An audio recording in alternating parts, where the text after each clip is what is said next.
Are you ready? Can crush us. It don't really get no better than this the podcast that you're looking for. If you're really heavy into wrestling, hosted by the Mark. Energy that's so amazing. Gotta keep it entertaining. Rep the Can Crusher Nation. Yeah, you know what's going down in the ring. Lights out when you hit a ding ding. Knock 'em out like boom, bada bing. Hold it down, you can crown me the king. Gotta shout out to the Miz and Duke the Dumpster. We choke slamming everybody, power driving, hit 'em with a face buster. Yeah, this the show you need, and it ain't no need for waiting. Mark, hold it down for the Can Crusher Nation. All about wrestling and keep it entertaining. Can Crushers Wrestling Podcast. Time to break 'em, let's go. Yeah, Can Crushers. Yeah, Can Crushers. Let's go. This is Donnie Bambino, one half of the Bad Fellas, and you're listening to Can Crushers. I don't know how you're listening to it, but I'll tell you what, you better leave a 5-star or I'll come visit you, and you don't want me knocking at your door. And trust me, Big Papa Don will come knocking at your door if you don't leave that 5-star review. Welcome, everybody. Good afternoon, good evening, good night, good morning, good morrow, good yesterday, good everything. I'm Mark the Mark. This is Can Crushers Wrestling Podcast, the Spotlight Edition, and we're going back to High Ground Professional Wrestling to talk with one of the up-and-comers here at High Ground. You guys know I am the ring announcer's ring announcer. I am the man, the myth, no, don't even start that. But on the show this week, the Latin Dragon himself, Antonio Marcos, young in the business, making head, making ways, just making things work in High Ground. This is going to be fun conversation. It really is. Antonio kind of like a ninja in the back. Doesn't say much. I want to see how much I can pull out of him and just get to know Antonio a little bit more. Same thing for you High Ground fans. Just to get to know the Latin Dragon a little bit more and goals and what's going on in his life, because he's going to be taking over. He was just in the junior heavyweight tournament this past weekend, and he took the loss to the Sarge, but don't underestimate that he won't be a number one contender real quick after the tournament concludes in September, because he has a lot of things going for him. So, yeah, Antonio Marcos will be coming on the show here right directly, but we have to, of course, do our due diligence, guys. Hey, forgot to mention this past weekend. We have a WWE code for you now. It's plastered on Facebook. It's on Twitter. It's also in the show notes. So you want to buy something from WWEshop.com, go ahead and use that code. It'll take you right there. Buy all the merch you want to, and it helps support the show. That's really number one. It really does, because it gives us clicks. It does everything to make us take over the world here on Can Crushers. And if we take over the world, everybody that's on us, like Donnie Bambino, Nathaniel Cunningham, Valo, Shelby Waters, Antonio Marcos, you guys all get brought along with me, right? Yeah, that's what happens. So use that WWEshop.com code. It'll help us out. Where can you listen? Oh, man, you guys hear this week in and week out. Sir Michael Jenks tells you it's IMDb, it's Spotify, it's iHeartRadio, it's iTunes, it's Podcaster, it's Stitcher, and Podurama, where right now, if you sign up, again, link in the show notes, if you sign up for Podurama, a lifetime membership, 50% off, and it is the only seamless podcasting host out there right now. You pause it on your phone, you pick it up on your laptop, you're good to go. You move over to your, stationary desktop, you pause it again, it's good to go. It's seamless. It just works from Android to iPhones to everything. Boom, boom, boom. It's awesome. So make sure you check out Podurama. Also, Facebook, Instagram, X, which is Twitter, and Threads, we're available on there. So if you want to listen to our show, they're always up on there as well. And Collar and Elbow. Make sure you shop Collar and Elbow. Hats, hoodies, tees, all the cool stuff that Al Snow and his hooligans have down at Collar and Elbow. Buy the stuff. Man, I tell you, for years I've been wearing this now. Roughly podcast about 5-6 years old now, for 5 years, because it took us a year to get a sponsor. For about 5-6 years, I've been wearing collar and elbow stuff. Same shirts, wash, repeat, rinse, wash, repeat. They don't go. They don't get tears. They don't do anything. They're just amazing shirts. So check them out. There's a ton of different wrestling schemes. Monday Night Wars. There's tribute shirts. Just go out and check out collarandelbowwrestling.com and use our promo code CANCRUSHERS. It's all one word. Capital C in can, capital C in crushers. You'll save 10% when you purchase stuff from there. So amazing fabric. Like, they're really good. You should go back and just listen to the times that we talk about collar and elbow all the time. That could just be a podcast itself, how many times we've just put over collar and elbow. Because they're great shirts. They really, really are. And Al Snow's going to come and tell you more about them. But on the line right now, getting set to make his podcasting debut. He did a spotlight earlier, but this is the spotlight. This is the big show. Antonio Marcus is on the line, and we are ready to talk high ground wrestling and anything else that comes up. Here comes Al. Wrestling. A love and a passion we all share. I've started a wrestling brand. The wrestling brand. A brand founded on the aspects of wrestling. Two entities working together to create a product that connect emotionally for people everywhere.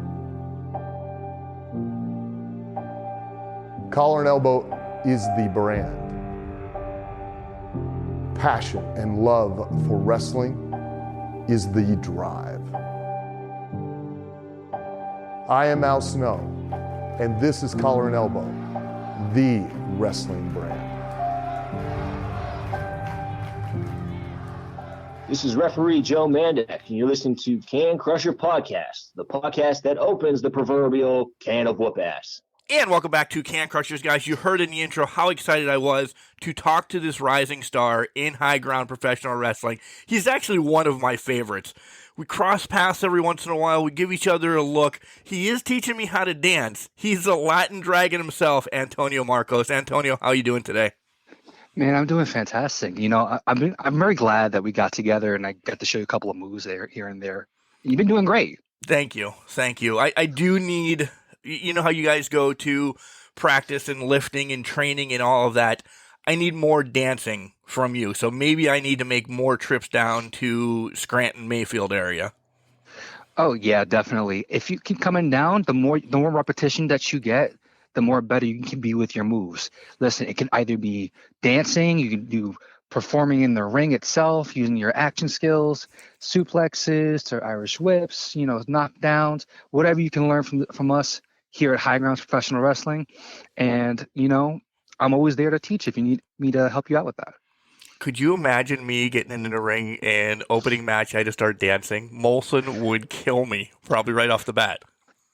Listen, Molson, he's a tough guy. Like he's quite the innovating, and like he's just intense.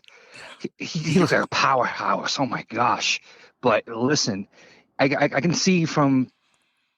I think he'll like that perspective if he saw you dancing in the middle of that ring. Like he'll 100% support it if I can put myself out there. September 9th. Make sure you come down to the wrestling event at the Fire Hall. I'm going to dance in the ring. I'm just going to throw it out there. I'm dancing September 9th. Oh, man, I hope I get to see behind the curtains to see what you can do. Yeah. I don't know if anybody wants to, so. You keep training me, we'll be all right, I think. 100%. Yeah. I got the moves. You do have the moves. You really do. So, all right, let's do the rewind because this is supposed to be about you, not me. People know too much about me already sometimes. Let's find out about you. And we'll go way back. Who introduced you to professional wrestling? Mom, Dad, Uncle Joe, Aunt Sally? Like, how did you find this crazy business? Actually, you were pretty close to me, the uncle part. It was both my uncles and my aunt. We used to live in New York and relived all my aunt's VHS tapes watching Stone Cold Steve Austin versus The Rock on multiple occasions. the stuff beyond my memory, but I do remember the beer baths. Oh, the beer baths were great. You're- I luck out when I say that's why I throw so many people in there, Mom, Dad, Aunt Sally, because I know at some point somebody's like, oh my God, it was my Aunt Sally. So You gotta find inspirational somewhere, like, we gotta find that good motivator who can be either your guardian, your family member, or a close friend. That's how you can learn your stuff in wrestling, yeah. So VHS tapes, my God, you're not. Listen, folks, he's not as old as me, but VHS tapes were way wound up and done by the time you were around.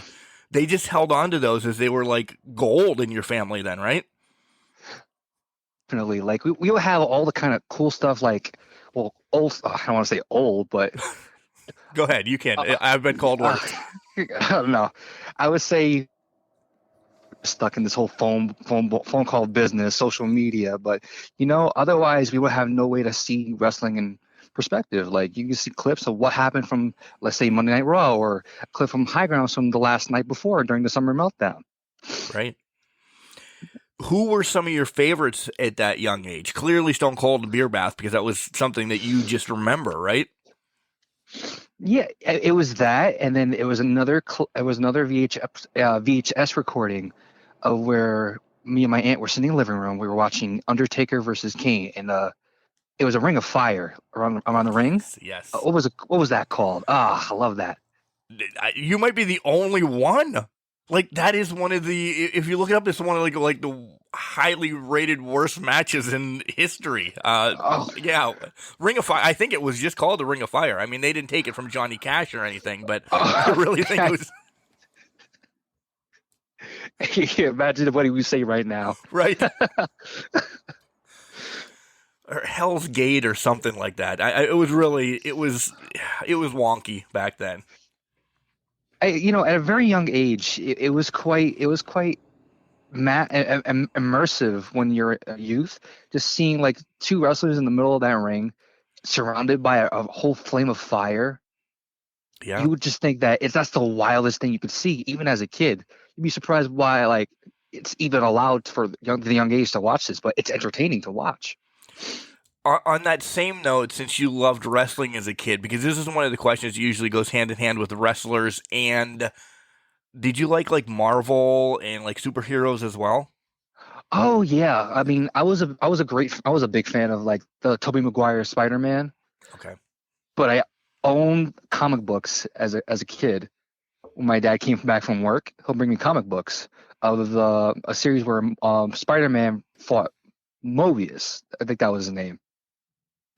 I'm actually on the other side of this conversation. I was never really a big comic book person because I understand it because, the comic books, you read about it, you can fantasize it and everything. You never get to see it played out, where wrestling, my wife calls it a comic book soap opera because that's essentially what it is. It's that for guys essentially, and women now, but for the longest tenure of time, it was, guys just going, oh my God, this, the big man, this, the little man, da-da-da-da-da. So, yeah, it's a comic book that's come to life, essentially, right? Oh yeah, it that's what it feels like. It's like when you see a small size superhero that everybody can just like, oh man, he's not going to do this. He's not average height to take down a villain that size, and that can be put in the same perspective as when you're in the wrestling ring. That's how I apply myself. I'm a small guy. I can go fast on my feet.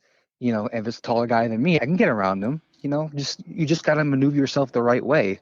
Small, medium, your lucha style, technical, put your skills to work. Right. As you're growing up then, because this all leads, it's in the back of your head. When your uncle and your aunt show you wrestling, it's in the back of your head from there on out that you're going to be a professional wrestling. It might dip and it might go this way and that way. But how did you get to wrestling then? Did you play sports in school? Did you, because I'm a big advocate as like dramas and plays as well to get into that same thing because it's theatrical and everything. Did you do any of those? I was in Little League at a very young age. And back then, I was kind of like a sore loser, like a whiny baby when I was growing up. Weren't we all? Right. Oh yeah. Yeah. Like every time they would throw the pitch and I got 3 strikes and I'm out, I would have so much of a temper tantrum and everything. Oh, you were crying to the dugout? You were heading back to the dugout crying, throwing your bat? Yeah, but you know what? After through my life growing up, I developed like a little knack for like getting into like clubs. I've been involved with a drama club. I loved acting, Yes. and That's essentially wrestling, right? yeah, essentially. Well, not really, because it's more so where you guys are just putting on a competitive dance in a matter of saying. I like that better. You're correct. I like that better. Yes. Yeah. And mostly, you have to find a way to outmaneuver them, follow the movements that you were taught in school, put your technical abilities, how you function, how to command yourself, how to dominate in the middle of that ring and show them you're the top dog, Yeah. Agreed. Mhm. Agreed. Mhm. All right, so you're out of school now, and you got this mindset that I'm going to wrestling. I'm going to wrestling. Take me down that story of how you had that aha moment to sign up to go to wrestling school, and then we'll get into training and first match and everything like that. When did that moment really come? So it came to me when I was at a job, and a friend of mine knew another friend that did wrestling, and so he brought me in, introduced me to the guys, and I started training my first day. Technically, the school that I went to was not my first school. This is before I went to High Grounds. Right. Yep. So a lot of that came in when I was about 24 years old, and I was shown the ropes of the basic collar elbow tie up, Right. as every other wrestler should do in the ring. And more than that, I started learning the concept of how to work in a match. And so as years progressed on, during the whole COVID thing, I went to school since 2000 and like maybe 18. Okay, so you are a COVID wrestler. I didn't know that. Okay. Yeah.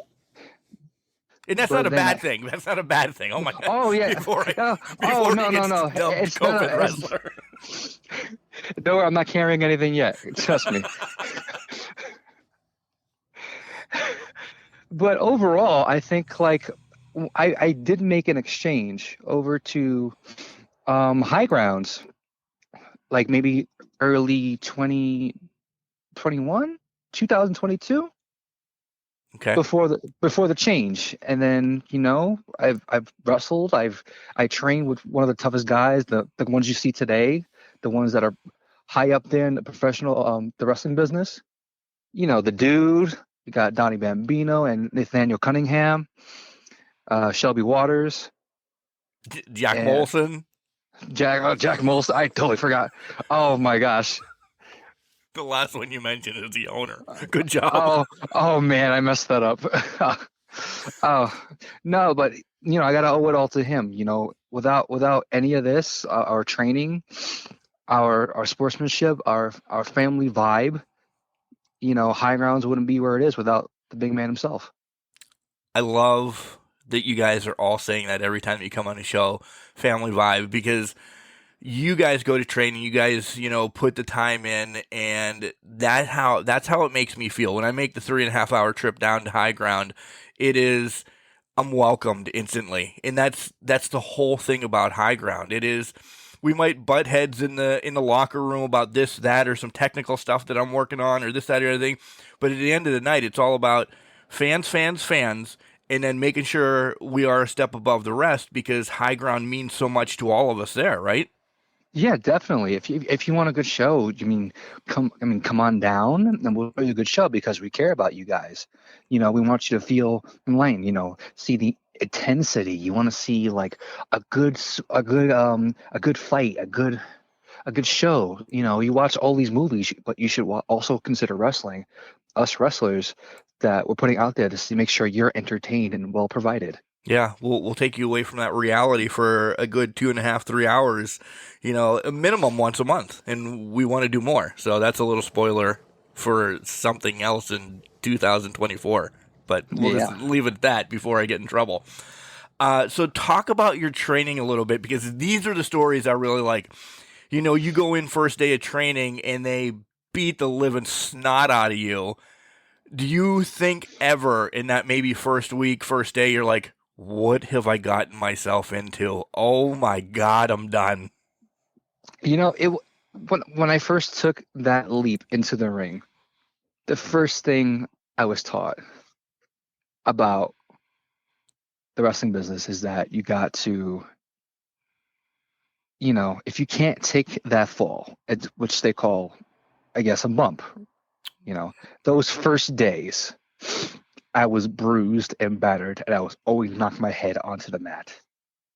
Concussion I didn't, at all? huh? Did you get a concussion at all? I mean, I had a couple of head wobbles, but Yeah. it took me like a couple of days to just like get it the right time, and then as soon as that was built up, more was just pushed onto me.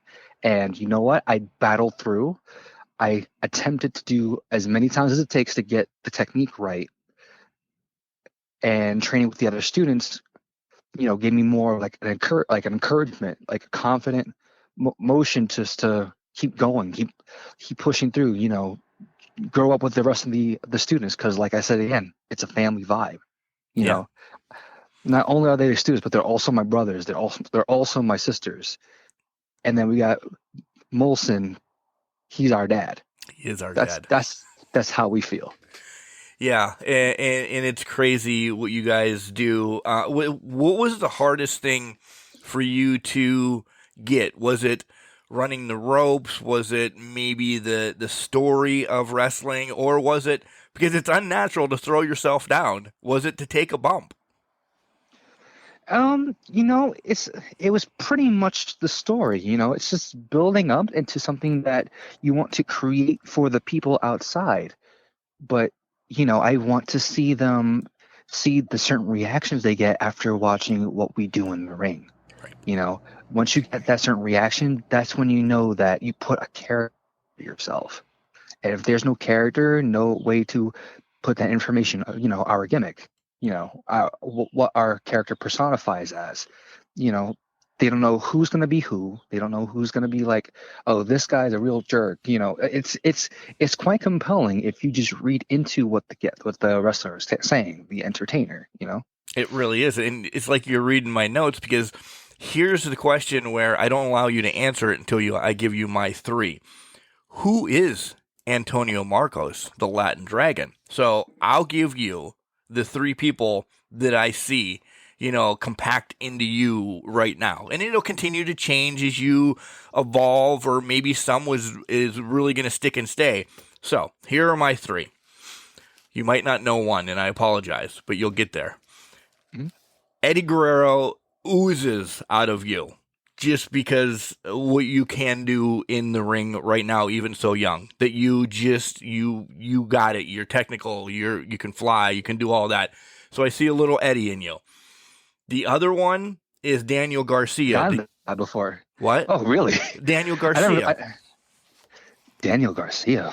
I haven't heard that name in a while. Well, because he does dancing right now in AEW. He does a little, hip thrusting and everything. So that's that. And then the third one, very irrelevant, but danced a lot, and I was very stuck on the dancing thing. Das Wunderkid, Alex Wright in WCW, when WCW was in its lowest point of time. But he was a good wrestler. He just danced a lot. So now I ask you, give me your top three of who you think Antonio Marcos is. And don't say me times 100, because I will punch you in the face next time I see you, because I know it's you times 100. That's what everybody tells you. But there's wrestlers that have encapsulated you that is you, essentially. Wrestling. You steal stuff from everybody. Oh, man. That's kind of a wild statement, but that's, I mean, the Eddie part, is kind of where my flow comes in because I did see him in WCW. So that's why I kind of put my boogie in there as the Latin Dragon. And, the Latin Dragon comes from like an old, it's kind of like a family thing where we're just like, you know what? I like the way you move. You're like a Latin Dragon. And I'm like, wow, that stuck with me. So the whole dancing bit came from like when I was with my grandmother cooking like rice and beans, and they said to dance to make a little love out of it. So naturally, the dancing came on its own, but Okay. share the love, Yeah, you keep wearing those shirts though. Maybe Alex Wright will be taken off, and Razor Ramon will get thrown on there. Because, by the way, folks, make sure you continue to watch. High Ground Professional Wrestling's YouTube page and everything. The match card will be up here soon that you can watch it there. But the shirt that you had on had Razor Ramon vibes all over it this weekend. And I'm like, yeah, he's pulling out Razor a little bit now, too. That's quite funny because, I got that shirt in respect to Razor Ramon, which, passed away like earlier on. And, rest in peace. He was a motivation for my dad, who we met when I was at least 3 years old. And, that was his favorite wrestler. So I guess some of that was also an inspiration when I brought that out to the SmackDown and a couple of my other events. Right. That you might have seen. So I have, but this one really stood out this week. Maybe it's because we had things scheduled, and I'm like, this is going to sound horrible on me, so you can punch me in the face. I was more paying attention to all of my surroundings, and you had me encapsulated this week because I knew we had this set up, and I'm like, okay, I really have to see what Antonio's doing here so I don't sound like a complete idiot on the podcast. So, yeah. So the shirt has been there a few times, I will say it, but this time it was like, oh, Razor in your face. So yeah. Yeah, man, I just wanted to fit the relaxed vibe, just chill out, have a little salsa, just dance a little bit. It worked. You have to give it to the fans right now. It worked as soon as you got in there and everybody was going crazy. I mean, you took the loss, and that's not what I want to talk about. You took the loss in the junior heavyweight tournament action. But you got the Sarge to dance. It was great sportsmanship. He had a lot of boogie in him, and I just want him to get it all out. Of course, he won the match, and unfortunately, I did lose. Had a couple of losses on my belt, but you know what? It's not going to bother me because, as long as my legs are still moving, as long as I got my body in fluctuating motion, I'm ready to dance whenever. No matter who it is in the ring. I can take as many losses, but one day I'll reach up there and take my first win. Eventually. There you go. All right, let's take a little bit of break from you and just talk about some like day off stuff and like how much pro wrestling. I'm not slamming indie wrestling at all, but how much of like WWE, AEW, Impact do you have time to watch now? So actually, I only watch WWE. Only Raws, though, because, again, personal life gets in the way at some points. Yeah. And then on my free time, say I'm at work and there's, like, break, I will watch at least NJPW shows. Nice. I should have known that. Shame on me. I should have known that. How far back on like your tape study do you do when you are, go back and watch maybe a Rick Martel or early Ric Flair or something like that? How far back years wise do you go? Let's see. I will go back for tape study. I will actually go back in like early 1990s, I believe. Okay. Because a match that really enticed me was the Bret Hart versus the British Bulldog at WrestleMania. What WrestleMania was that? This is not my sense of knowledge. This is off the top of my head. I can't think. Yes, the WrestleMania match. Yeah. I have concussion, so that's my excuse. Trust me, I felt them too when I bumped my head again. Yeah. That's a great match though to go back and just watch and just. How many times have you watched that one? At least 27 times.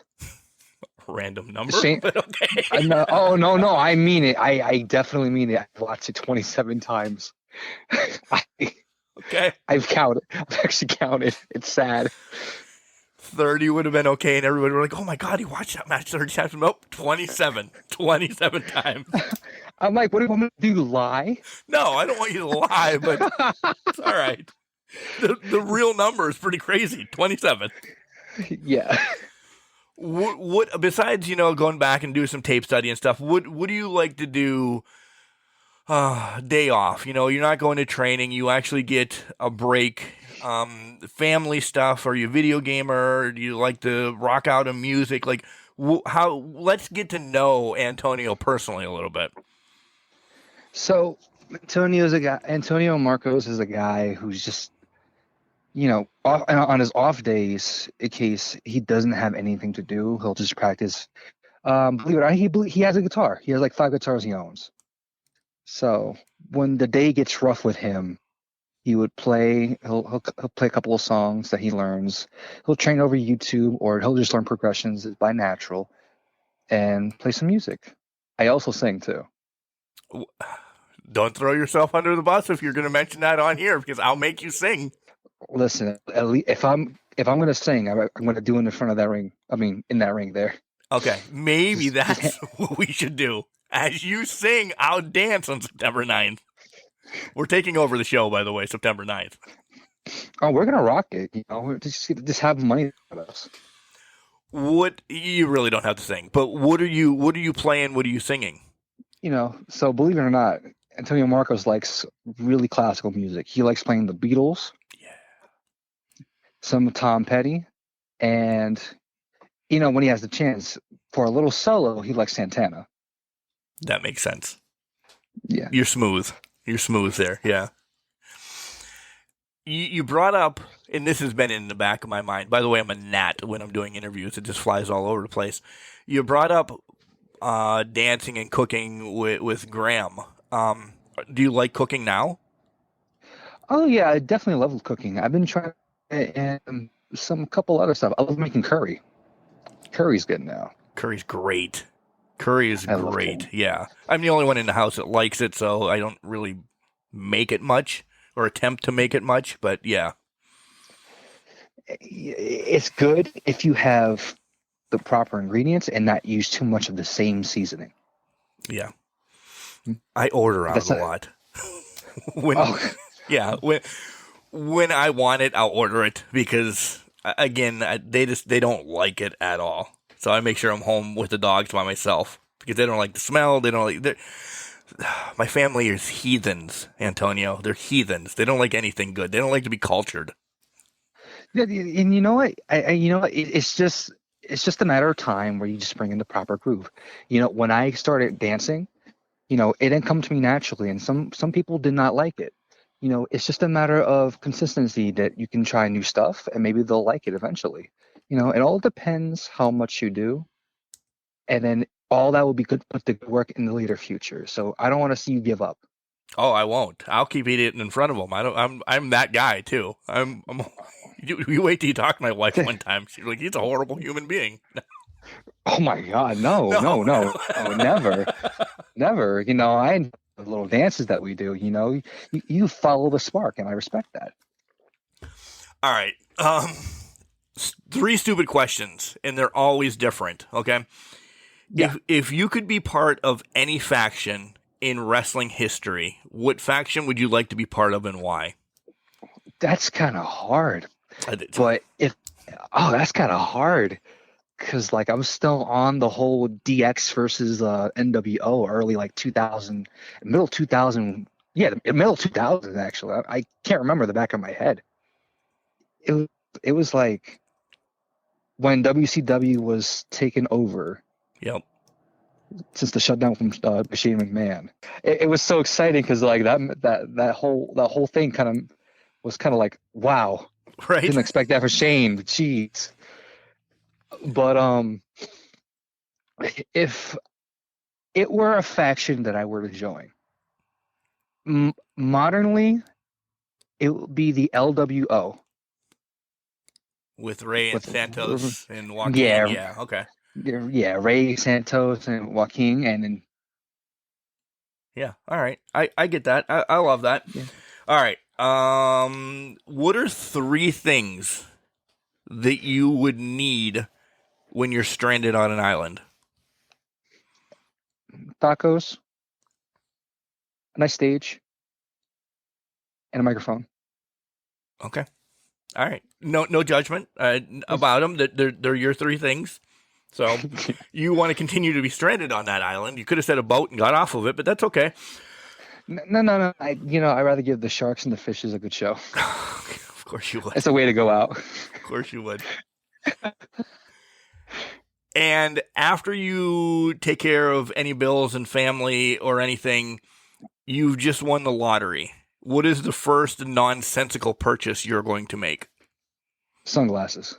Definitely sunglasses. I can't go out. I can't go out there without a set of sunglasses. Otherwise, my pizzazz is gone. What is the high? See, I told you this rolls another question. What is the high-end sunglasses that you're saving to buy then? Actually, I kind of fantasize just the Mortal Kombat, Johnny Cage's sunglasses.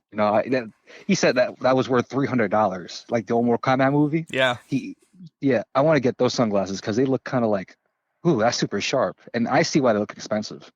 They look more than $300. They look they're awesome. I know exactly which ones you're talking about. Sunglasses. See, I bring that question back around every so often, and every time it just catches me off guard. All right, whatever. All right. Let's get back on track a little bit. Best advice you've ever gotten from anybody behind the curtain. So this is where I'm going to ask you to pull it back a little bit and say, who told you what, and, how has it become relevant in Antonio Marcos? It's when you're in the middle of that ring. All you need to do, let your mind clear out. Don't pace around so much. Relax and follow the motion. And, don't think as much when you're in there. Sure, it can be kind of scary on stage or in the middle of that ring. But once things are done, set in a certain place or a certain way, you can do good and show people what you can do. Who told you that? It was mostly Grey Wolf, because he's down there training us as well. Right. Yeah, you don't have to run all the time. You need to, this is the way I'm taking it. You do what is set for the match, and it's perfect. Out technical your wrestler, out fly your wrestler, whatever you have to do, it just make sense to the storyline of the match, right? Correcto. Yeah. Yep. As long as you take your time, follow through your story, tell it to the people, and that's how you get a good crowd going. I can't wait to get him on the podcast, by the way, because he is just nothing but a wealth of knowledge. And by the way, it's scheduled, folks. The Grey Wolf will be on the show, and it might be a 2, 3, 4-part series because this guy has knowledge out the wazoo, and it's just something that you need a part just to talk about him. You need a part to talk about his training. You need a part to talk about his advice, because he knows more than the average human being. He's unbelievable. So I do want to give him his props, and I'm glad you brought up his name. Oh, most definitely. Without Molson and without Grey Wolf and also Crow, right? None of this would have happened. Everything being set by their guidance is what made us professional wrestlers today. Yep, agreed. What would you like to change in professional wrestling? Because it has gone from, and I always throw myself under the bus. This is not Antonio's words, but he is going to answer this. It has gone from being looked at as carny to major pop culture, back down to the bottom, because, and I'm going through like Carney to pop culture to the steroids era to, it changes and it elevates over and over and over again. But if you could wave your wand and say this never needs to be in professional wrestling, what would you take out? And it would just be fine and dandy. Nowadays, when I was watching back from like Raw or SmackDown, everything was just like real old school. It was really like to the basics, to a certain spot that told an actual story. Nowadays, we got intense matches like you see in AEW. You got like something called a death match. Maybe from the Indies, I probably got it wrong. Like a lot of that with like a lot of high spots that people do, like wrestlers do in the ring. They do like maybe major 480s from like backwards and doing DDTs on the aprons, and I mean that's not bad. Don't get me wrong, but doing a lot of that can be quite excessive. Sure, make it the crowd OMG, that's wild, but there's not much story being told if you can't get anything right in that ring. Exactly. The story part of, and this is in my heart of all time, the story part of professional wrestling means more. I'll remember the story of Flair and Steamboat or Savage and Steamboat. In 10 years, I'm not going to remember that, and this is a person that I always throw under the bus. So, God love him. He's a great athlete and sports entertainer and everything. I'm never going to remember a Ricochet match because he does 75 somersaults to do an elbow.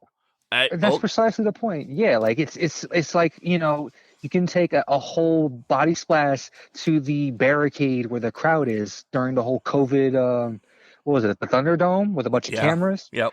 Yeah, no one needs to take that high of a risk just for them to like, oversell outside the ring with your opponent outside to catch you, to get landed on.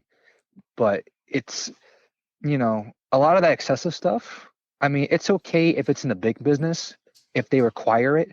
But in the indie business, I just like to focus more on the old school stuff that I've been watching as a child. Agreed wholeheartedly. Okay, we can take Antonio Marcos, the Latin Dragon, and we're going to drop him into one of the 1980s territories. Are you pretty up to date on the territories of the 1980s, roughly?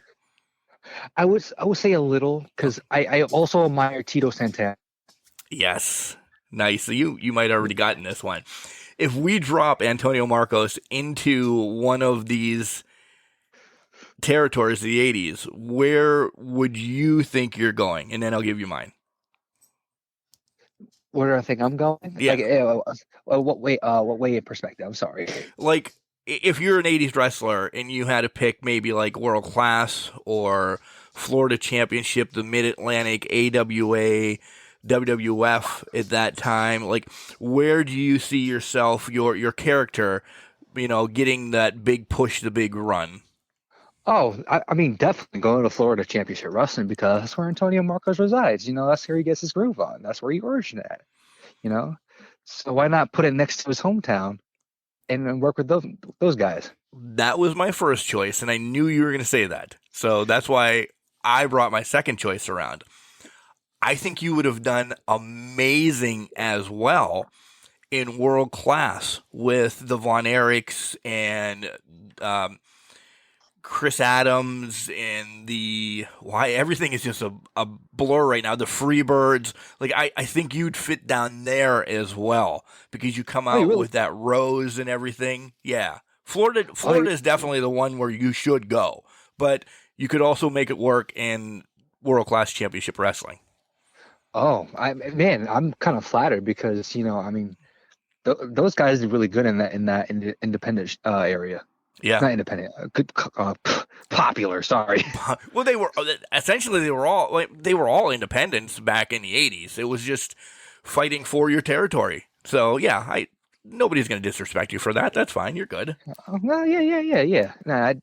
No, it was a lot to go back then. I can only remember Florida Championship Wrestling because, like, when Gorilla Monsoon was president, he was in control of that territory too. And then working in WW, well, can't say the word, the E. Oh, we say it all the time. Oh, Even though that they sent us a code now to use on WWEshop.com, I will bring up WWF all the time. I'm still fighting the pandas, so it's okay. It's not on you. listen, I'm with the mark here. There you go. What are some goals as we wrap up the rest of 2023 and then moving into 2024 for Antonio? Well, as you can see, I still have plenty of dance moves that I haven't uncovered yet, and I'm going to try to experiment as much as I can.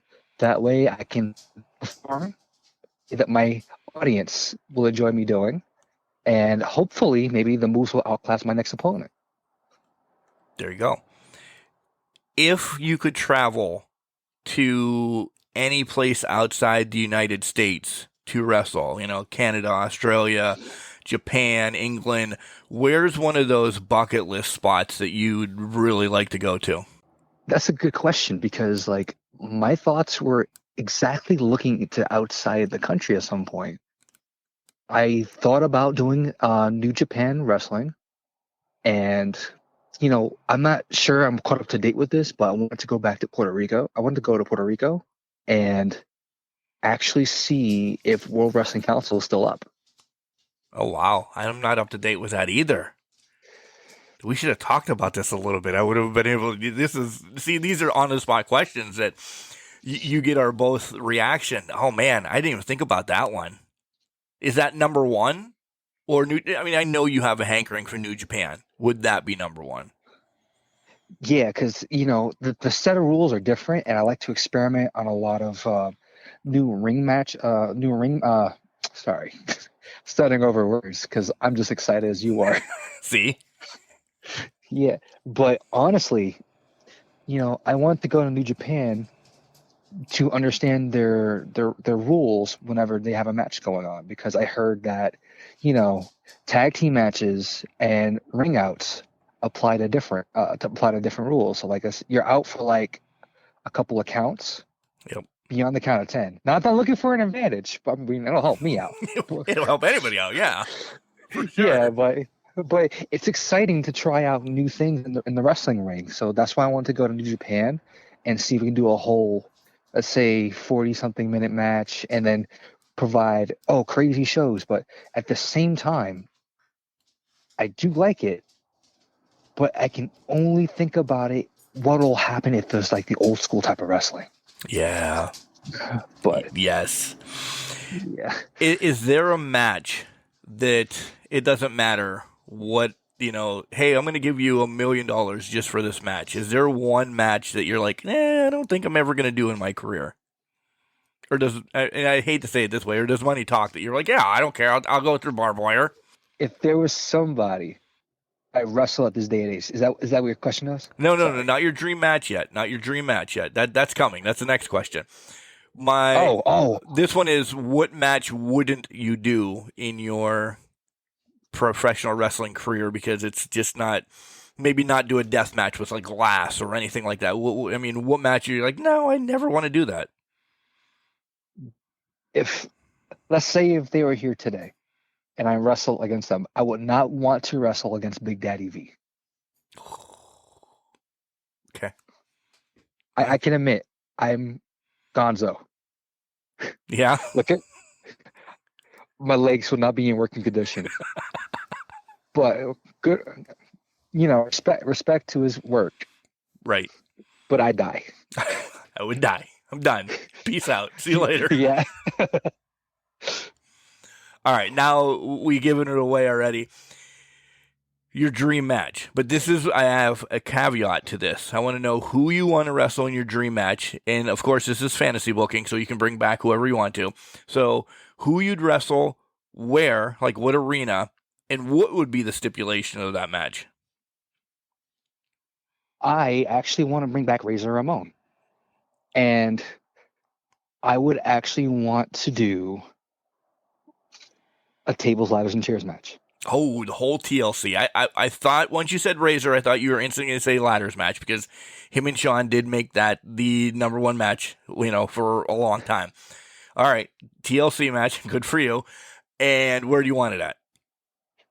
I want to get done in at least near Pensacola, Okay. because I do have family down there that will want to see this match, and they are major fans of Razor Ramon, aka Scott Hall. Right. I didn't ask you this long ago at the beginning of the interview, but when you start getting into wrestling and you start telling your family and everything, hey, I'm getting into wrestling, what do they say? How supportive are they? Are they saying you're crazy as all hell? Like, what goes through their mind? All right, you were right at the second half. So I was crazy because they say it's not something that you should endure, and it's not a support like a whole career.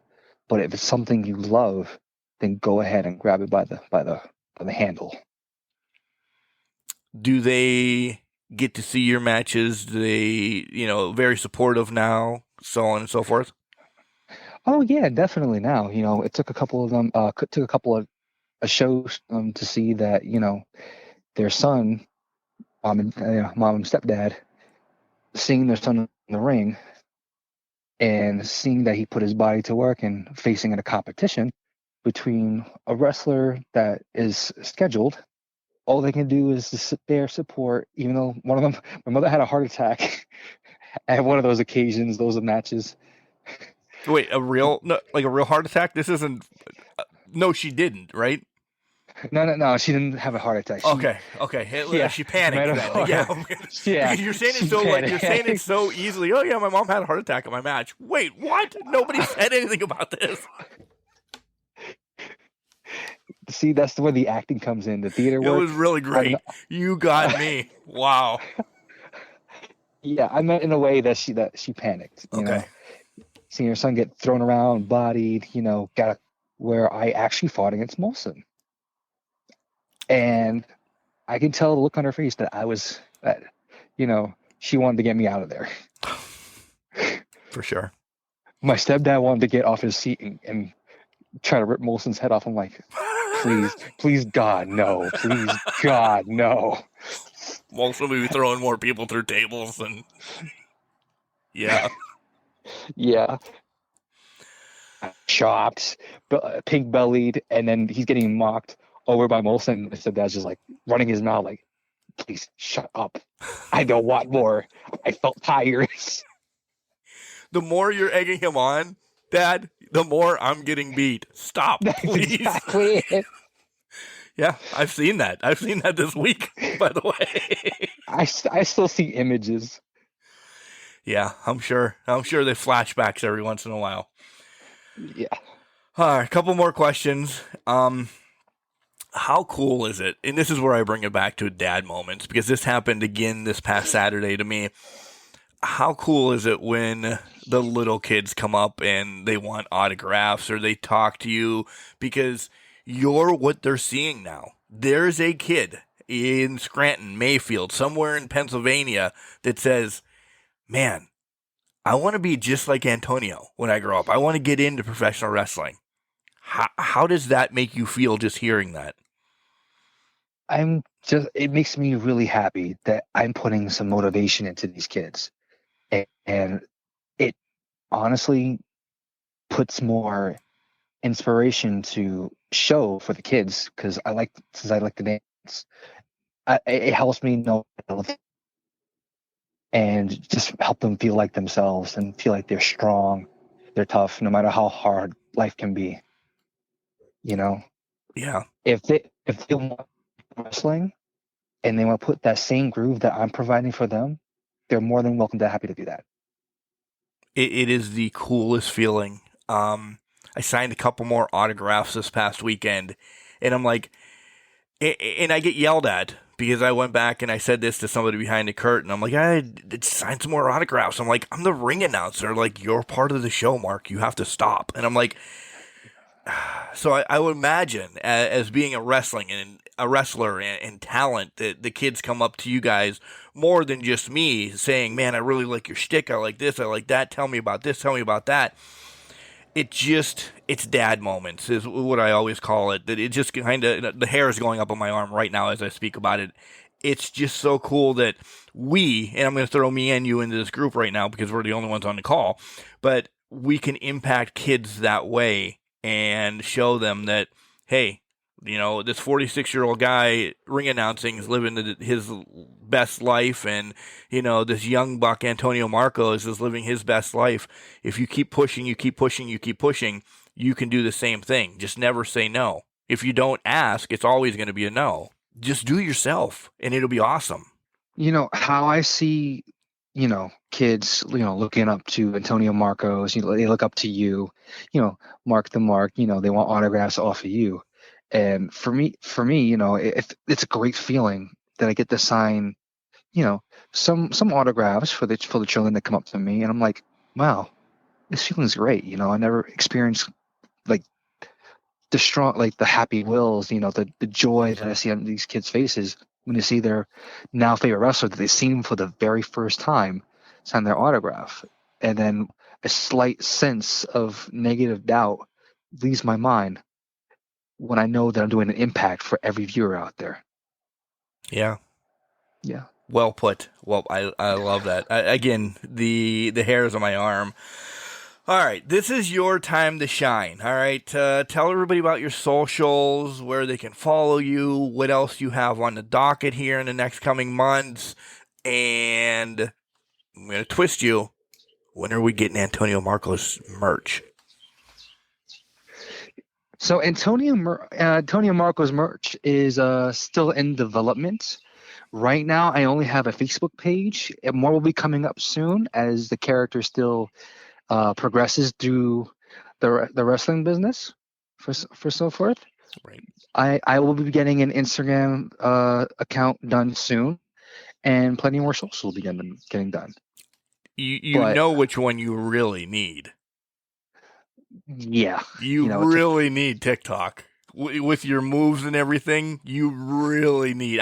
I would worry more about a TikTok before Instagram. And I'm not throwing you under the bus, but yeah, show your moves off on TikTok every day. Woo! I'm actually going to consider it.